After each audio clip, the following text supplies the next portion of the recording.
दोस्तों, रूस की मैन्युफैक्चरिंग इंडस्ट्री डूबने की कगार पर है और रूस इसमें भारत की मदद चाहता है। रूस चाहता है कि भारत डूबती रशियन कंपनी को संभाले और अमेरिकन यूरोपियन कंपनी को भारत रिप्लेस कर सके। यहाँ तक कि रूस ने अपनी कंपनी की ओनरशिप भारत को देने का आमंत्रण दे दिया है और इसका मतलब ये है कि अगर भारत इन रूसी कंपनी को एक्वायर कर लेता है तो रूसी मार्केट से टेक्नोलॉजी और फॉरेन एक्सचेंज भारत आ सकेगा। फाइनली भारत के लिए रूस के दरवाजे खुल चुके हैं, जो अभी तक केवल चीन के लिए खुले हुए थे, और ये गोल्डन अपॉर्चुनिटी भारत किसी भी सूरत में नहीं छोड़ेगा। पूरी डेवलपमेंट क्या है इस वीडियो में समझते हैं। भारत जिस तरह से अपनी इकोनॉमी को बढ़ाने में कामयाबी हासिल कर रहा है, द हिंदू के एक आर्टिकल में इस बात का खुलासा हुआ है कि रूस की बहुत सी कंपनी को अमेरिकन और यूरोपियन कंपनीज बदल चुकी हैं। मतलब रूस में ऐसे कई प्रोडक्शन यूनिट्स हैं जो आउट ऑफ सर्विस हो चुके हैं और एक टाइम पर इन फैक्ट्रीज को चला रहे वेस्टर्न देश अब रसिया से बाहर निकल चुके हैं। ये फैक्ट्री अब खाली पड़ी है और प्रोडक्शन न होने की वजह से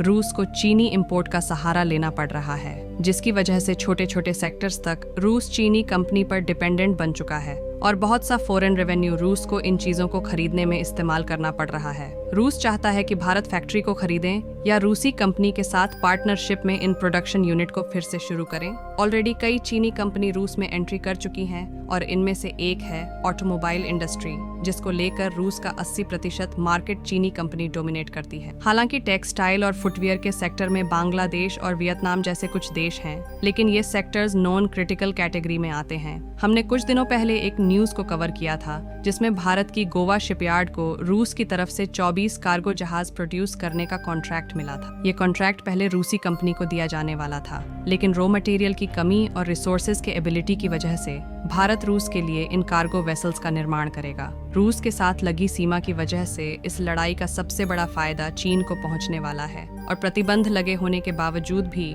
रूस अपनी बेसिक जरूरतें चीन से पूरी कर पा रहा है। ध्यान देने वाली बात यह है कि रूस भी वेस्टर्न देशों पर अपनी अर्थव्यवस्था के लिए डिपेंडेंट था और देखा जाए तो भारत भी वैसी ही गलती करने जा रहा है। पीएलआई के जरिए कई वेस्टर्न कंपनी और यूएस के लायन देश दुनिया भर में प्रोडक्शन शुरू कर चुके हैं या करने वाले हैं, लेकिन किसी विपरीत परिस्थिति में एक झटके से यह कंपनी भारत को छोड़कर भी जा सकती है। रूस के पास चीन की दोस्ती थी, इसलिए रूस ऐसे टाइम पर आसानी से निकल पाया, लेकिन भारत के साथ किसी देश की लड़ाई का फायदा चीन किसी भी हद तक जाकर उठा सकता है। इसलिए काफी जरूरी हो जाता है कि भारतीय कंपनी और रॉ मटेरियल को तैयार किया जाए, जिससे सही मायनों में भारत आत्मनिर्भर बन सके। फिलहाल किसी भी भारतीय कंपनी के रूस जाने की खबर की पुष्टि अभी तक नहीं हुई है, पर इसके 100% चांसेस हैं कि भारतीय मैन्युफैक्चरर्स इस मौके का फायदा उठाने से नहीं चूकने वाला। इसके अलावा भी भारत को एक और फायदा होने वाला है, क्योंकि मई 1834वां साल था जब इलेक्ट्रिक मोटर का इन्वेंशन जर्मनी में हुआ था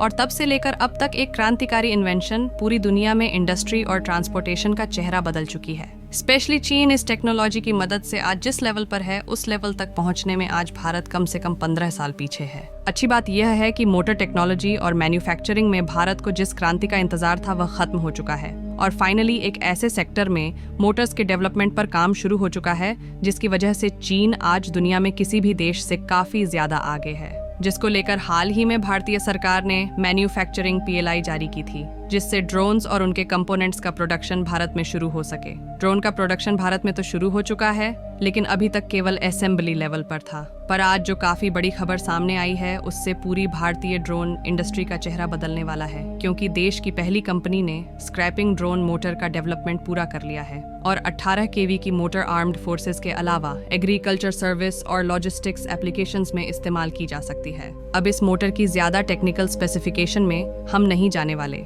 लेकिन इसके हल्के और हाईली एफिशिएंट डिजाइन की वजह से इसे लेह और लद्दाख जैसे इलाकों में हाई एल्टीट्यूड ऑपरेशंस कैरी करने के लिए इस्तेमाल किया जा सकता है। साथ ही साथ 4 मोटर कॉन्फ़िगरेशन इस्तेमाल करके इन मोटर से 30 किलोग्राम तक का पेलोड आसानी से ट्रांसफर किया जा सकता है। आपको याद होगा कि आज से 2 सालों पहले तक ई रिक्शा इसके अलावा इलेक्ट्रिक 2 और 4 व्हीलर्स की मोटर का प्रोडक्शन भारत में नहीं होता था, लेकिन आज परिस्थिति बदल चुकी है और भारतीय सरकार के स्ट्रिक्ट एक्शन की वजह से इलेक्ट्रिक व्हीकल में लोकलाइजेशन कई गुना बढ़ चुका है। ड्रोन सेक्टर में भी इसे शुरुआत माना जा सकता है, लेकिन ड्रोन कंपोनेंट सेक्टर का यह छोटा सा पार्ट है। यहाँ तक छोटे ड्रोन के इंजन को लेकर भी हाल ही में कुछ डेवलपमेंट देखी गई है। आपको याद होगा कि कुछ दिनों पहले एक क्रूज मिसाइल का सफल परीक्षण हुआ था और इसमें भारत में बने माणिक इंजन का इस्तेमाल किया गया था। 450 केजी थ्रस्टर्स के इस इंजन को छोटे यूवी के हिसाब से डिजाइन किया गया है, पर आगे चलकर इनका इंटीग्रेशन न केवल भारतीय बल्कि कुछ ओवरसीज ड्रोन्स में भी किया जा सकता है।